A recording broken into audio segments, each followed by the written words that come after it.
to Victoria Morgan, a personal friend, as well as artistic director of the Cincinnati Ballet.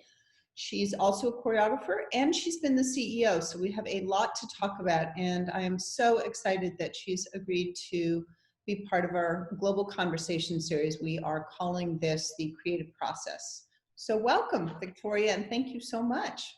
Thank you, Liza. It's my pleasure. Okay, so let's talk a little bit about your background and why you became a dancer, how you became a dancer, and the companies you worked with. Okay, well, I'll just start at the beginning. I was born in a little town, Bountiful, Utah, very conservative, strict Mormon community. I learned early on from examples around me that, you know, girls, women were meant to be seen and not heard. And that meant don't disagree, don't raise your voice, be obliging, be supportive. And so I learned very early, like, you know, it's just better to not say anything. I was so shy, it was like painful, actually. But then at the tender age of 2, I started doing, you know, like just moving and modern dance. And I started feeling like sort of a sense of opening up. You know, it's interesting how when you open up physically, also your mind goes with you. And then at the age of 8, which is very typical, I began the rigors of ballet technique. And it's very precise. Like there is a really perfect way of doing an arabesque. Or for example, a développé à la seconde, you know, where the hip is, how the leg unfolds, where the turnout is, the length of the spine, etc. So for me, it was like, since there's no perfect body that can actually execute those steps automatically, it's really your body up against that technique. And it is a fight. And you are sweating and you are doing it every day. And, you know, finally you start feeling a new power and strength inside. Yeah.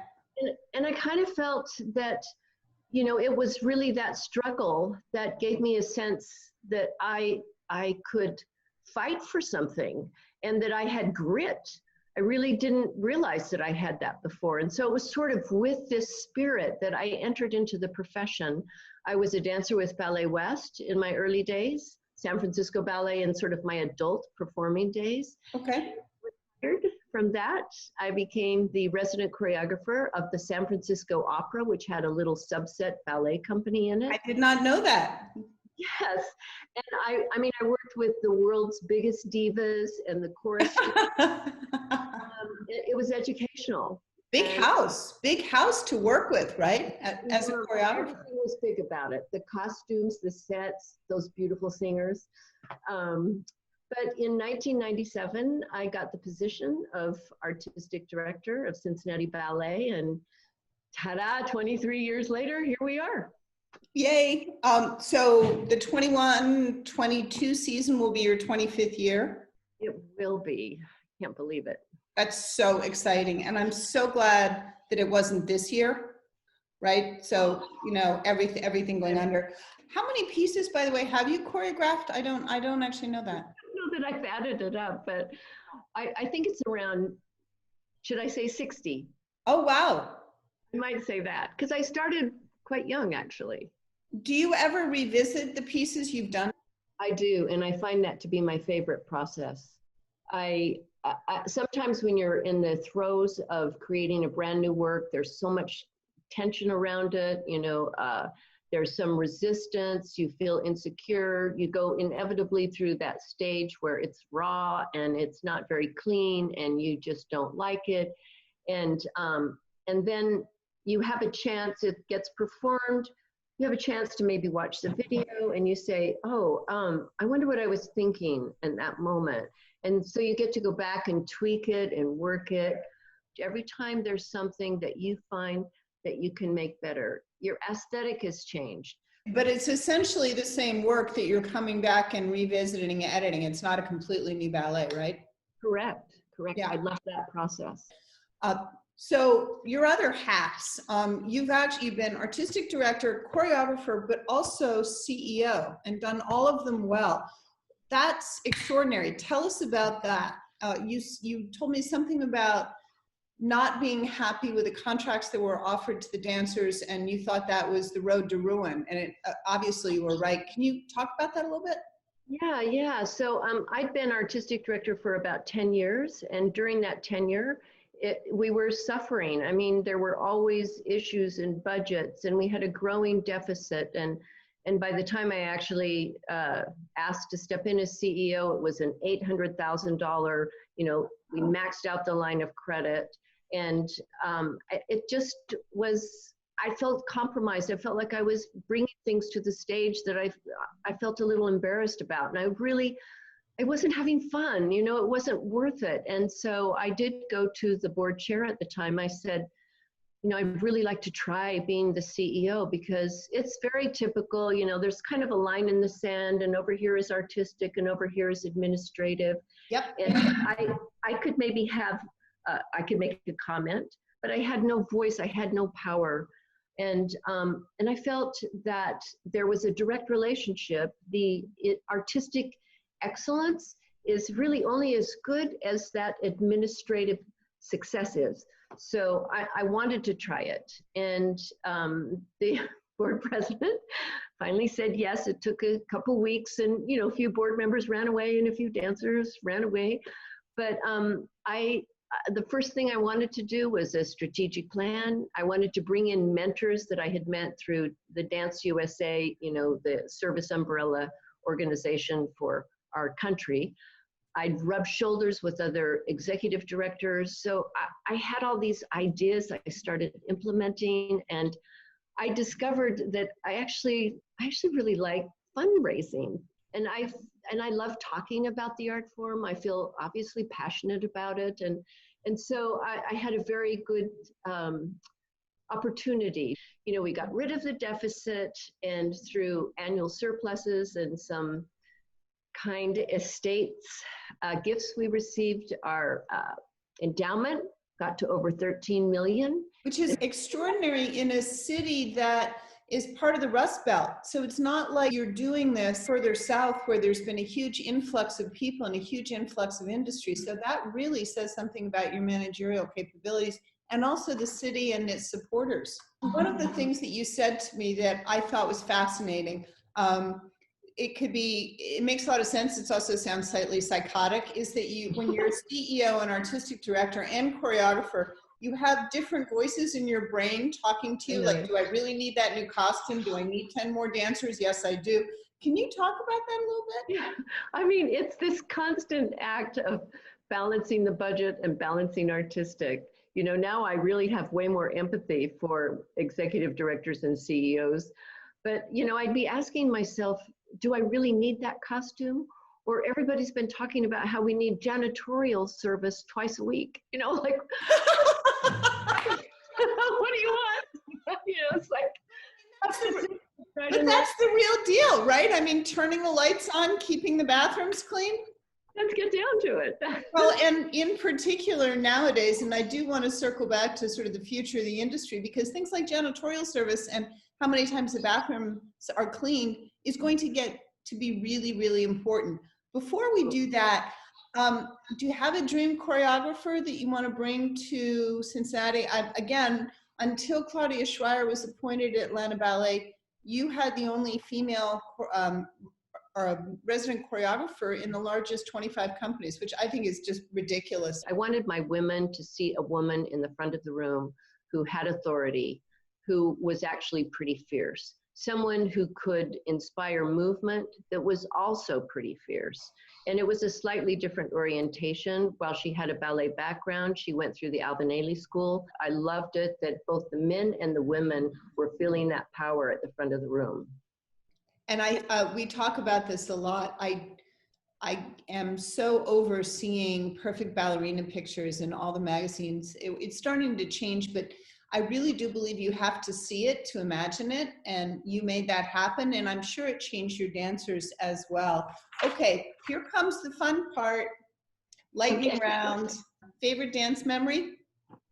So it's funny now, it wasn't at the time, but I remember I was in San Francisco Ballet, we were doing Beauty and the Beast, and we had these high hats, we called them asparagus head hats, And they put them on by putting a nylon that sort of made you look like you were bald. And then they'd stick the pins, you know, for the hat into that nylon to really secure it. And in the middle of the dance, I could feel it kind of getting a little bit loose. And then I had to do one whip of the head, and the headpiece literally flew off my head. And I looked over, and it landed in my girlfriend's hand. Like, she was so shocked. What? And so there she is dancing with this big asparagus hat in her hand. And finally, at one moment, she threw it off stage, and the audience clapped. But it actually was maybe one of the funniest moments I experienced on stage. That is actually very funny. Okay, favorite ballet you've created?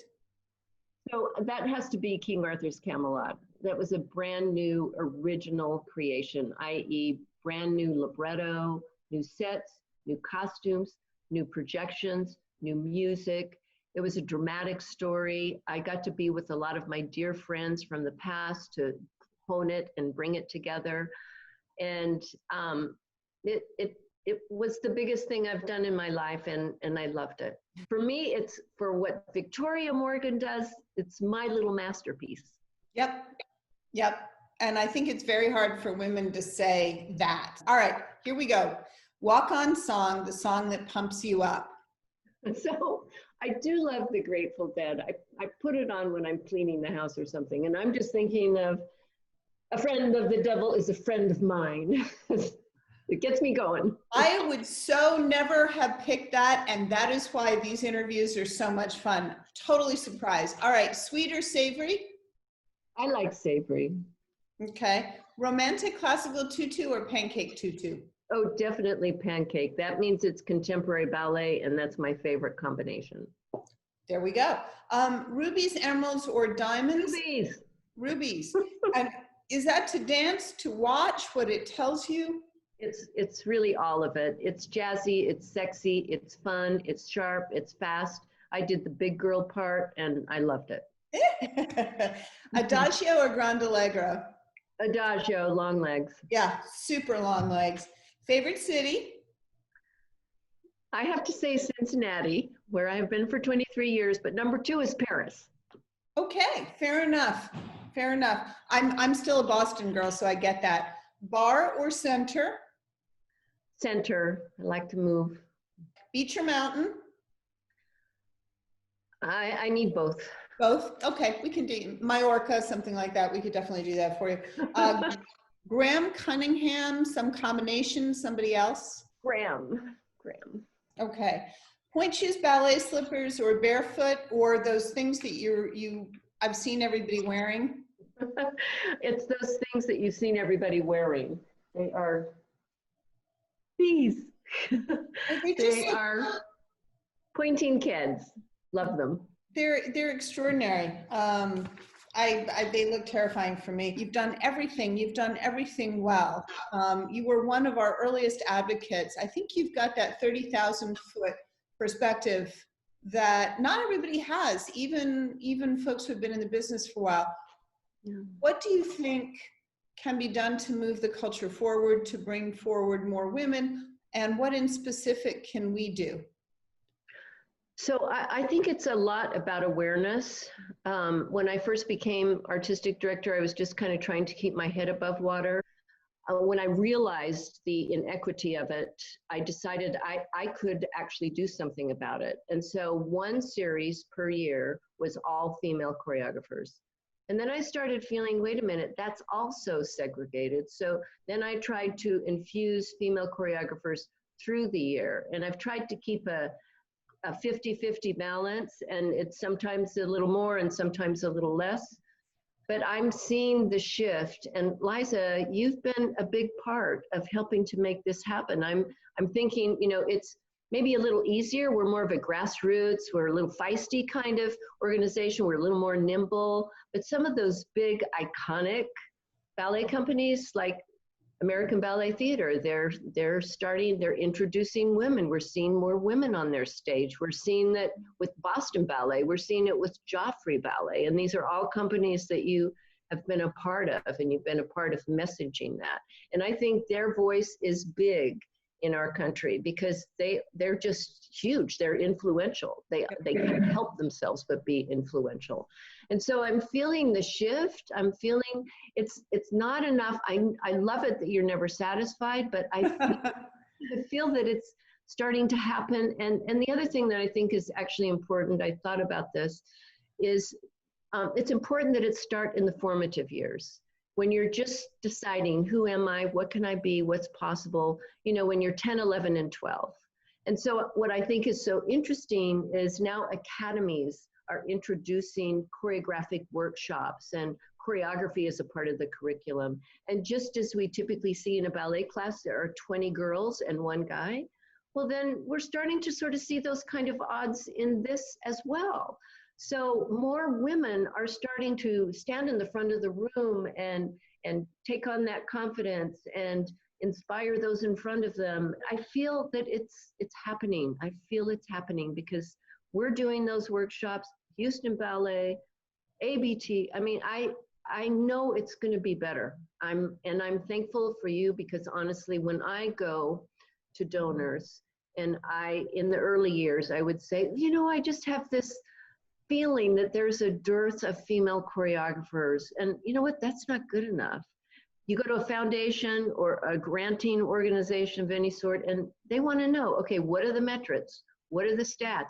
How do you say that? Why can you say this? My first real conversation with the artistic director was with you almost 2 years ago. And I remember you saying, and I was stunned, I had no idea how bad the numbers were. And I thought about that a lot. And then I realized, she's working 15, 16 hours a day. She's trying to keep things afloat. As much experience as she has in the industry, she probably doesn't have the time, and it's hard to measure, you know, what else is going on at other companies. I hear you, by the way, on the academies and hopefully some of the companies bringing in, because at Cincinnati Ballet, all a young woman has to do is look up and there you are, or look up and Jennifer Archibald is there. But if all you see is men in positions of power, including, by the way, more and more running schools, which used to be the purview of women, to your point, they'll never actually see a woman commanding the room, standing on the chair, etc. So I agree with you. I think it's really important. Several of our choreographers with whom we've spoken have talked about mentorship programs, which I also think is really interesting. Wonder what you think about that. And also, did anybody mentor you? Yeah, so in my early years before I was artistic director, Barbara Weisberger, who was the founding artistic director of the Pennsylvania Ballet, she took me under her wing and she did choreographic workshops with me and others, of course. I loved her history and I loved her story. And actually in those days, sort of the disciples of Balanchine were women, and like Patricia Wilde went out, she was with Pittsburgh Ballet. So we saw a little bit more of that, but I feel that it really went away.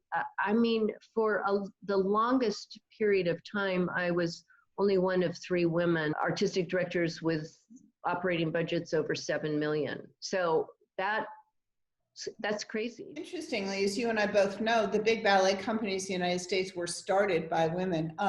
To your point, by the way, which I think is fascinating about the future of the ballet world, we did the numbers, and the top 10, the largest 10 companies represent 62% of all of the resources of the largest 50. So there's just a few companies that command these huge budgets. So the fact that Cincinnati Ballet has been able to do as much as it can in a smaller city is pretty extraordinary. You know, I don't know what possesses you, and you don't let up. Like, you are one of the most determined women I know. You just don't, I thought, oh, I hope she stays with it, you know, because this is going to be a long-term issue. And you're just getting stronger. I love all the Instagram posts. I love how present you are in the dance field in general. And, you know, my thing is ballet, of course, and that's where we need to make some big changes. Thank you again, Victoria Morgan, Artistic Director, CEO, choreographer, and all-around visionary for your time.